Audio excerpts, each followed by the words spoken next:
But they didn't send you tea bags? No, they didn't, but they are the pure Irish tea bag. Okay. Rumours are Lions is an Irish tea. Rumours. Frauds. Yeah. So Barry's, if you're listening, howler.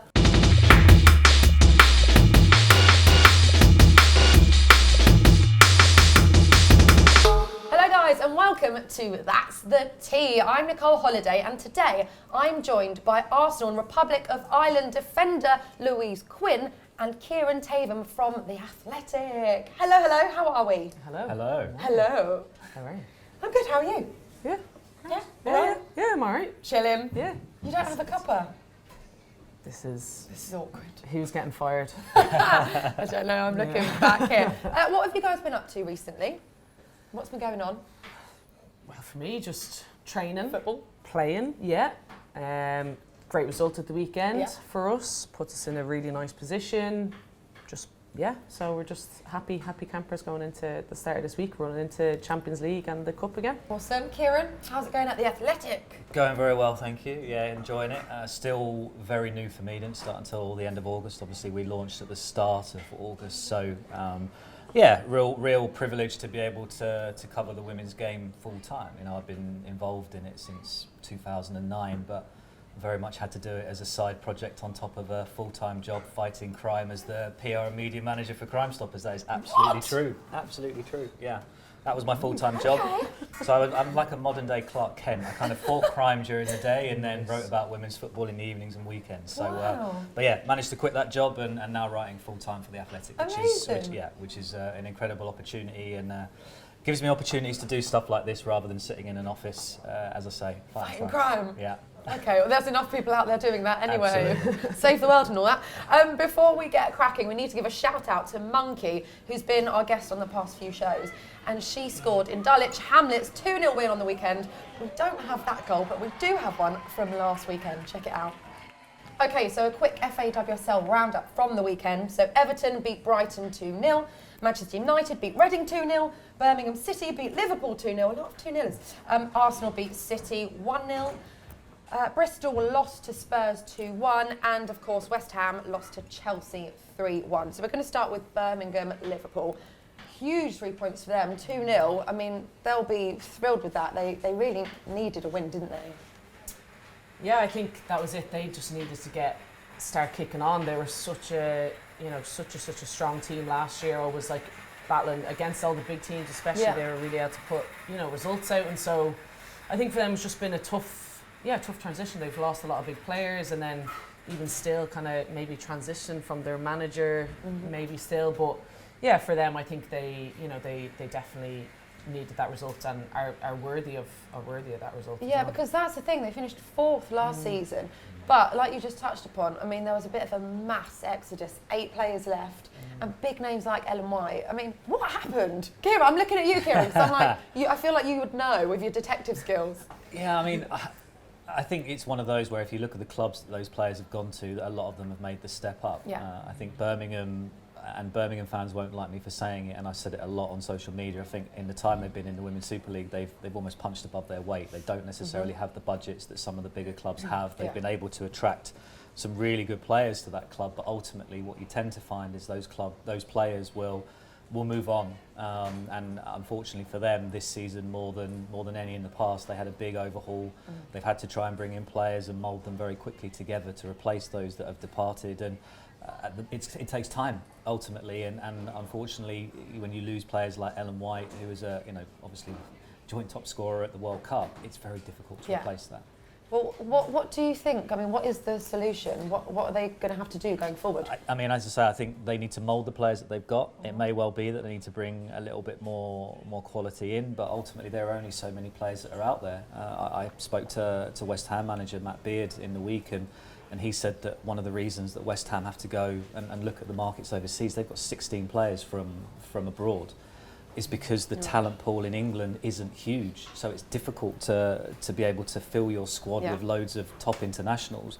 Therefore, you have to go abroad, have a look, and maybe that's what Birmingham need to do, is maybe scout the European market a little bit more and see if there's any players maybe that they can bring in from there. Yeah, that's the only problem. We'll move on to Arsenal. Woo! 1-0, I'm an Arsenal fan. 1-0 against Manchester City. I mean, big result, especially because it's so tight at the top of the table. So, I mean, you guys must be thrilled, right? Yeah, no, we were really, really thrilled with the result. I think the defeat to Chelsea, it did, you know, it did weigh heavy on us. We were disappointed just with our performance. I think first half we were good and obviously went 1-0 up, but then I think it's just, we just didn't do ourselves any favours or any justice. And so thankfully we got to get straight back into it, the Champions League, but then to have this win over City this early in the season, I think as well, because we have so many run of games. We've had like the Champions League, obviously everyone is in the cup as well, but it's just, you know, it's every kind of 3 days. This has been our first full week of getting a good training session in and preparing for a game, so we were really just taking advantage of that. And and I think just the work rate and the performance from the girls was unreal. Miedema got a goal. She's so good. Yeah, she's great. That was it. You know, you give her that one chance, and I just think if you put like together a highlight reel of her and Kim together, it's just like slip ball through from Kim, smash it in the back of the net from Viv, and it's just, you know, textbook. And they just know how to read each other's minds. It's magical. Jordan Nobbs almost got another goal for Arsenal. Was she annoyed after? She looked quite frustrated at the time. Oh yeah, she was annoyed. I said I'd even do shooting practice with her if she needed at the end. But no, give her a bit of help. Yeah. No, she knew herself that she can 100% put them away. I think it was almost just one of those where you have too much time, a little bit. But you know, that happens. We were still in control of the game. Obviously she wants to get in the score sheet there, but most important was the 3 points. So, we were able to have a bit of a joke about it at the end. And it was great to see Ellen White. I mean, maybe not for you guys, back from injury though. How important is it for City to have her back and have her back at full fitness? Yeah, it's really important. I think more so by the fact that they lost Nikita Paris before the season started, going to Lyon. There are very few players like Ellen White in this league, and fortunately for Arsenal, they have one in Viv Miedema, but players like Ellen White are in short supply. So to be able to get her back and hopefully for them fit and firing quickly will be hugely beneficial to them. I think, you know, they have players that have been able to kind of slot in. Janine Becky obviously is a Canadian international. I've said it a few times, I think it's a big season for her. I don't think we've seen the best from Janine at Manchester City, although she's done quite well this season, especially in the Women's Champions League. But I think Ellen coming in will push her as well, and it will push the other strikers, because they now know that the system that City play tends to be with one up front, that there's only going to be one position available. But it's definitely more competitive this season, isn't it, in the WSL, for sure? Yeah, definitely. I think the scorelines reflect that. I think we saw that from the very opening weekend, where there were a few draws and narrow victories, and that's a sign of the strength of the Women's Super League. You know, I'm in a fortunate position where over the years I've covered the game, I've been able to dip my toe into different leagues, and the Women's Super League in England is now one of the most talked about, for sure. One of the?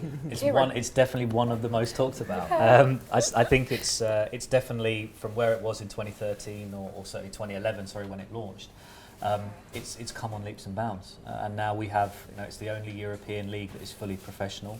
There are very few leagues that are fully professional anywhere in the world. The United States obviously has the National Women's Soccer League. But players want to play here now, and that is completely backed up by the quality of the internationals that we have in the league from England and from abroad as well. Yeah, absolutely. Right, Louise, we have some questions from our Copper fam. Are you ready? Yeah. You're sitting up, getting your jacket ready. Shoulders go back. Yeah, always intense. Bring them on. Right, Josh Bunting says, what made you want to be a professional footballer, and who is your inspiration in the game? For me, there was just always a lot of Irish athletes: Sonia O'Sullivan, Katie Taylor, and then leading into it, I would have Emma Byrne, Niamh Fahey, who I'm still playing with, Yvonne Tracy, Ciara Grant, who all played for Arsenal as well, and now, you know, I'm trying to still follow in their footsteps. They're just absolute legends at the club, and so they've kind of made me believe even more that I can do that. So I had a chance to speak to Colin Bell in the week. Obviously, he's your former head coach of Ireland. He's now taken over South Korea, which I think is a really interesting job. But he's been replaced by Vera Pauw. She's obviously been in the game for a long time. Just kind of interested to know how you've taken to her and what ideas she's brought into the Ireland squad. Yeah, she just really recently came in, just directly after our game against Montenegro. We met her directly after the game, and because she was being announced the next day, so, you know, she introduced herself, and yeah, and then we just had our first camp when we played the Ukraine, which to us was also like a massive game. They're the second seed in the group, we're the third seed, so like, yeah, really want to get a result there. But yeah, listen, it was great. She was relaxed. She was relaxed, but she knew and she knows exactly what she wants. She's very direct. She's very honest. She's very clear. The assistant coach that came in as well, Eileen Gleeson, she was my coach at PMH United back in the day, so that was just, and she just knows, you know, I think every Irish player possible. Maybe she knows the ones that don't know that are going to even play yet. She just knows everything. So yeah, so it's been so far so good, and so we're going into Greece in the next couple of weeks. To try and make it 3 out of 3. Awesome. Sounds really positive. Yeah. And finally, a big tea-related question. Yay! From friend of the show, Rachel from Girls on the Ball. Shout out, Rachel. Lovely girl.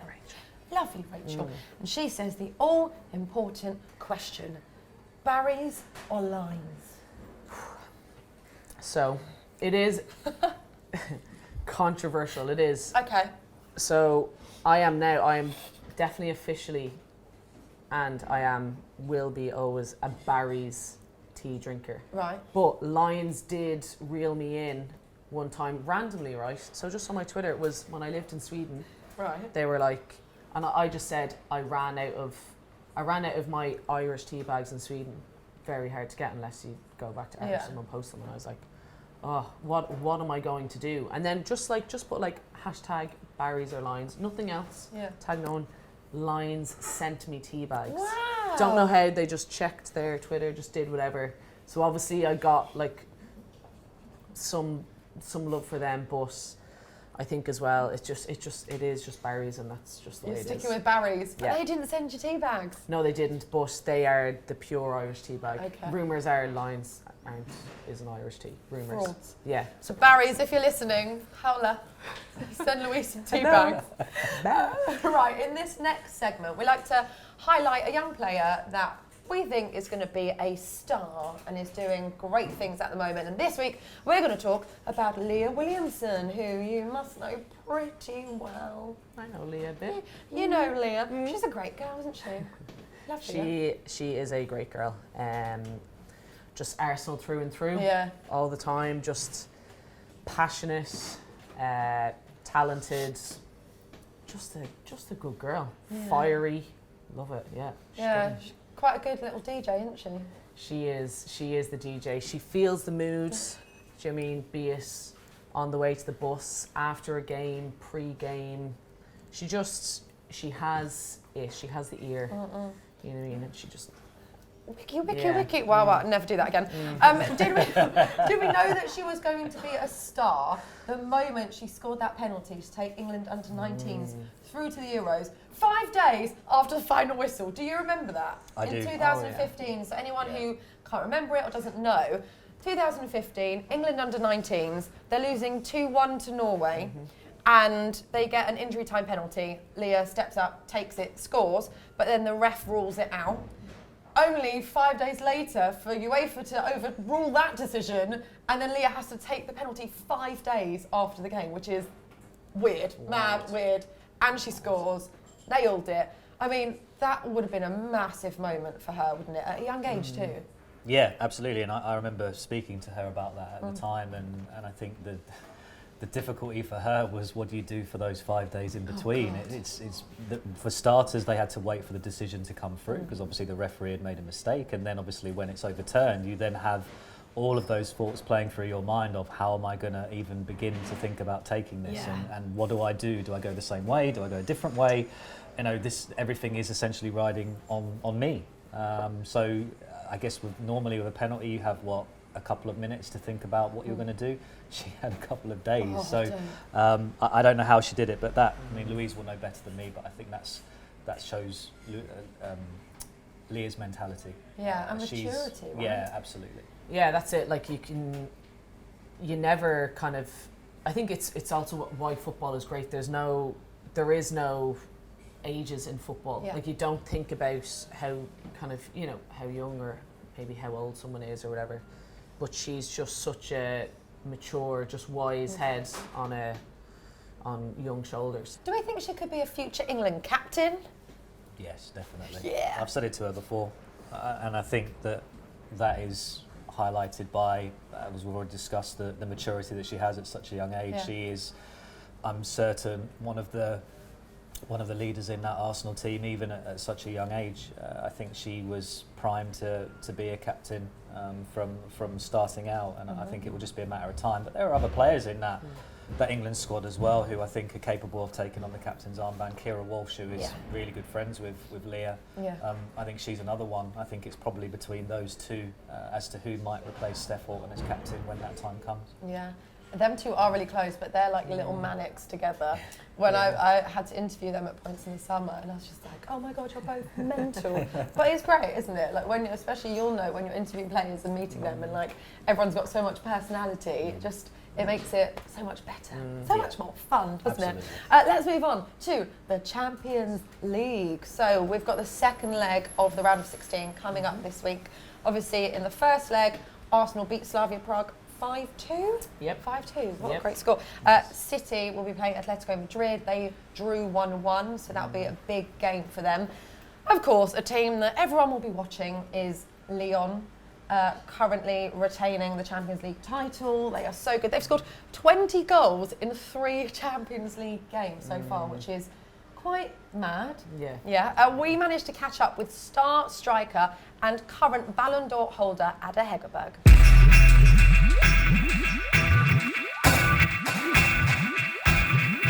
It's going good.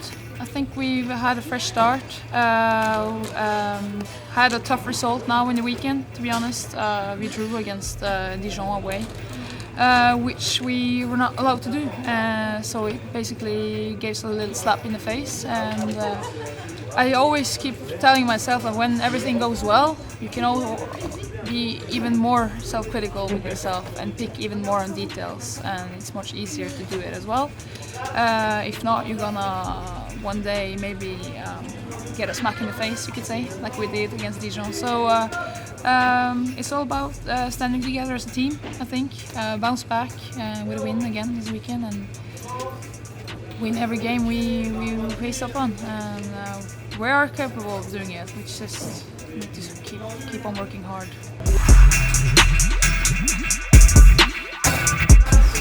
It's always a big chance to win it. It's always a small chance to win it. It's getting harder and harder. I would say it's on our 5th try now to win it in our 5th time in a row, and obviously that speaks for itself. So I think it's a lot about thinking short term, but at the same time long term, and be really focused in training, working with details every day, because every match counts.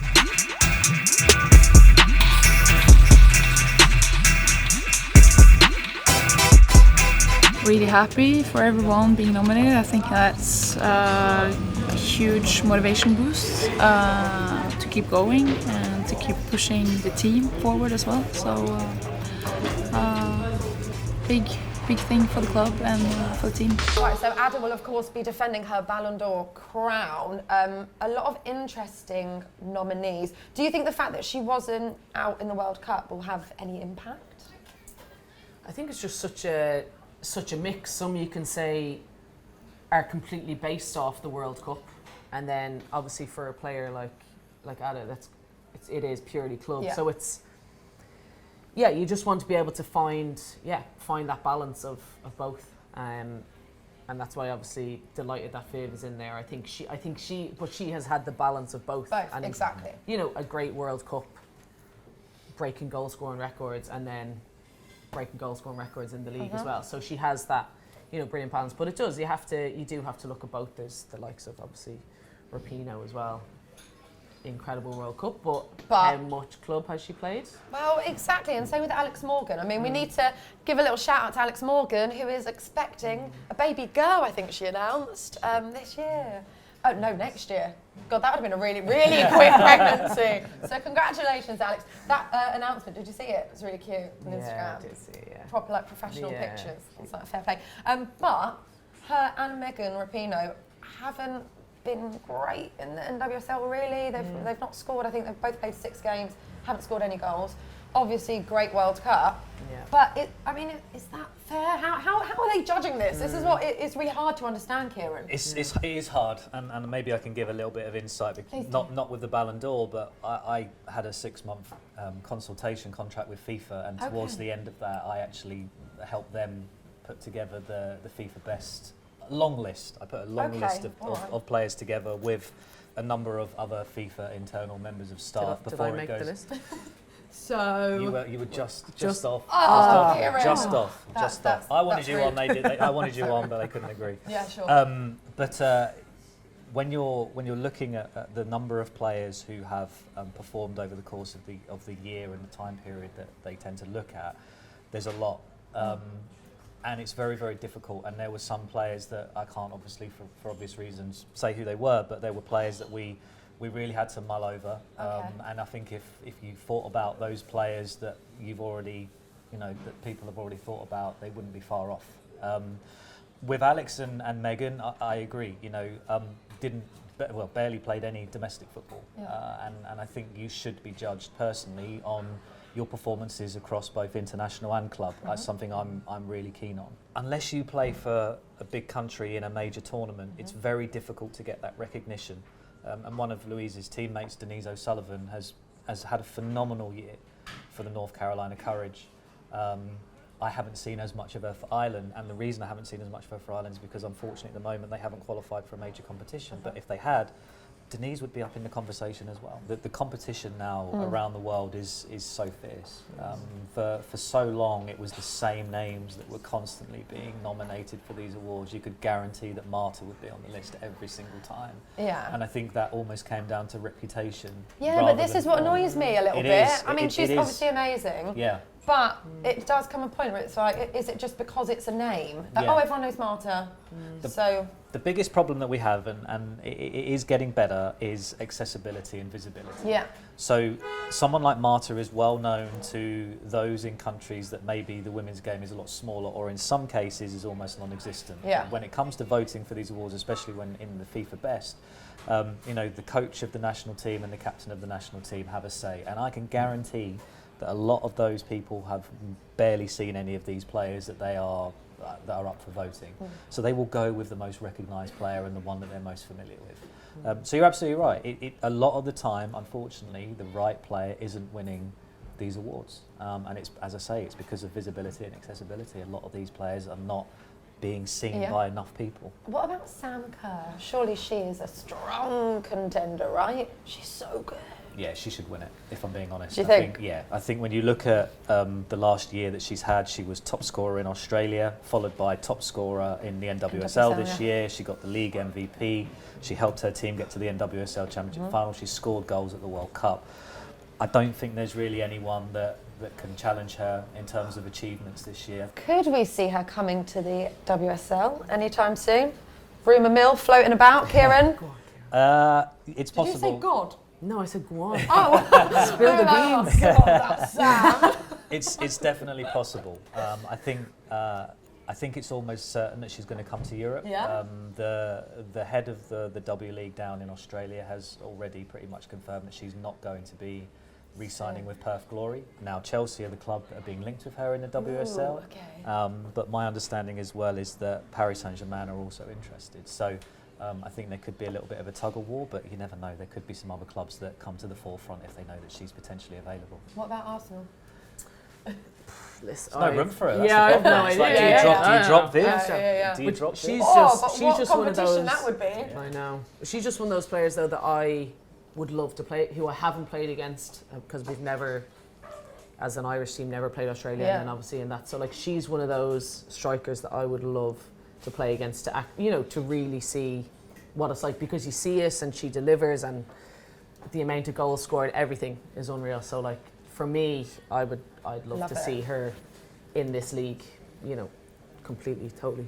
Right, talking of some of the world's best players, we can exclusively announce that Copper90 have a brand new show, The Other Half, and it is all about women's football. We'll be talking to some of the biggest names. We'll be looking at grassroots and college football, and you guys can check it out on Copper90's Facebook watch. The first episode drops on November the 10th. And here is a sneak peek. My name's Casper Lee, and as a creator, I've been lucky enough to interview some of the world's biggest stars. Now, I'm traveling around the globe to meet the best in the game and learn about the state of women's football. This summer in France was explosive, showing the whole world that these athletes on the pitch are pushing towards a tipping point. I want to see what's really going on with the sport off the pitch, and with the change makers making a real impact behind the scenes. This is the other half.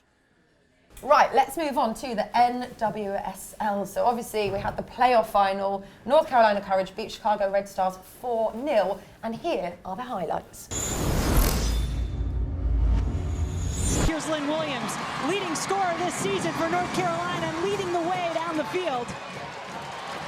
Her partner Jess McDonald on the other side will put it back for Dabinia. Gordon got there, but Dabinia scores! Now it's Lynn Williams. Across to McDonald, and the Courage have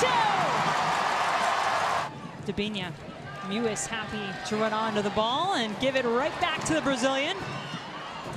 Dunn. As two Chicago defenders around her, Ertz tried to hold her off. Has it! Dahlkemper right in the middle. North Carolina scored again! Crowd counting down, and dare we say dynasty? North Carolina champions again! We obviously just saw 4 different goal scorers there for North Carolina Courage. Does that show just how phenomenal they are? Yes, it does. In short. They've been phenomenal for a few years now. They are turning into, or have become, one of the best club teams in the world, without a doubt. You have to put them in the same breath as Lyon and Wolfsburg and teams like Arsenal, because they continue to dominate that league in a very competitive competition. And Paul Riley has done a very good job of almost installing this belief within them that they are an underdog despite how good they are, and they almost go out there with a chip on their shoulder, or we will prove you guys wrong. But ultimately they are incredible. It's incredible what they do. They have one of the best balanced sides in the world. All of those players know their role and their responsibility, and that is why they've gone and won another NWSL title, making a very good Chicago Red Stars team look quite ordinary in that final. Yeah, and we bid farewell to Heather O'Reilly, but going out on a high for her, winning the championship. Keiran, you interviewed her recently, right? So I went out to Carolina for her celebration match and had an opportunity to sit down with her. We went through an article that I did for The Athletic, which we call My Perfect Player, where she had to pick teammates and opposition players that would make up her perfect player. So best left foot, best right foot, best header of the ball. Oh wow, okay. And it took her a long time, because she's played with so many phenomenal players over her career. And what I love about Heather is that, I said she's not about the self. When she came over to England to play for Arsenal, she reached out to me and sort of said, look, Keiran, I want to know everything about the league. I want to know everything about the teams. And also, I want to know how I can promote the game back to people in the United States. And that sums her up, really. She's very selfless and just kind of wants to, to promote the game and to get it to a better place to where she found it, which it definitely is. That's awesome. Was she quite emotional, I imagine? Oh yeah, there were tears. Yeah, sure. I bet. Yeah. There were tears. There was a couple of F-bombs in the media briefing afterwards. She's a player that plays with her heart on her sleeve, very much. She's known, if you go online and look at some of the images on Google, for example, she has the most amazing game face. It's just pure aggression and emotion whenever she's on the field. Yeah, she's class, and even that was it. It's the same thing that I texted her a couple of days ago. Like I was lucky to call you my teammate at Arsenal, if only for a short amount of time. Just as everything she brought, just that energy, the enthusiasm. There was even exactly times where she wasn't playing, but just even then how she was on the bench, just how she is as a teammate. She is someone that everyone wants as a teammate, and and she's just incredible. And obviously her chant, boom, boom, boom, let me hear you say heyo, will ring long in the Arsenal fans' ears. But no, she's just a class act. We do need to talk about the NWSL Team of the Year. which has provided quite a lot of Twitter drama, which I'm totally for, because obviously they announced their first and second best team of the year, and some interesting players, or maybe players that weren't featured was kind of more the problem. Got a few tweets here, which I like this one from Alex Morgan, which was just a reply saying, huh? That was it, just confusion, I hear you. Sunil Rudwaya saying there's no doubt that these players are some of the best in the world, but this is an absolute disservice to the NWSL players who played the entire season. Without them, there is no NWSL, which is, I mean, we kind of touched upon it earlier, but very, very true. Ali Long, don't even get me started with Dabinia not being on either team. It's embarrassing, to be fair. And the person who made the final selection, I would like them to come forth and explain yourself. But she's added a haha at the end to make it like a bit of like banter almost, like ha lol. But I mean, they're all kind of speaking the truth there, right? It was kind of an interesting two teams. What did you guys make of it? There is a World Cup emphasis on this team for sure, but I think what also you see a lot of the names that are in it. There is I want to be as polite as I can be. There's a bit of a fangirl culture when it comes to the US women's national team, and a lot of the players that have represented the US are in that team, and it tends to be that people will vote more often based on who they like and not who's actually playing well, and I think that is very much indicated in that team, and that's not the players' fault. Ultimately, they have no say over how they're voted in or when they're voted in, but because it goes to fans and it goes to media, and actually I'm a member of the National Women's Soccer League Media Association, and I didn't get my voting ballot. So there was also a little bit, and I know some other... I was going to say, did you have a vote in this as well? I should have, but I didn't get the opportunity, and I know that there are some other journalists that didn't get it either. So there may well be some issues over the voting because some of us didn't actually get to vote. Absolutely. Right, let's take a look at some of the best goals from the NWSL this season. Sends it in, headed up, and then shot, and that goes in for the first goal of the evening. What a shot for Orlando Pride.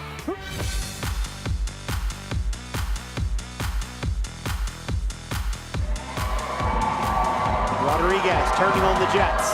Temrak to her right. Vero arriving to her left. Rodriguez towards the middle. Tries the early shot. And that one might have been the best of the bunch. I think that was definitely best of the bunch. Look at that. You guys talking about what player? Vera on the ball right now. Talking to her yesterday, she felt when you play a team like North Carolina, she can be there in great possession. Ball down, we got a goal set up by Vera. On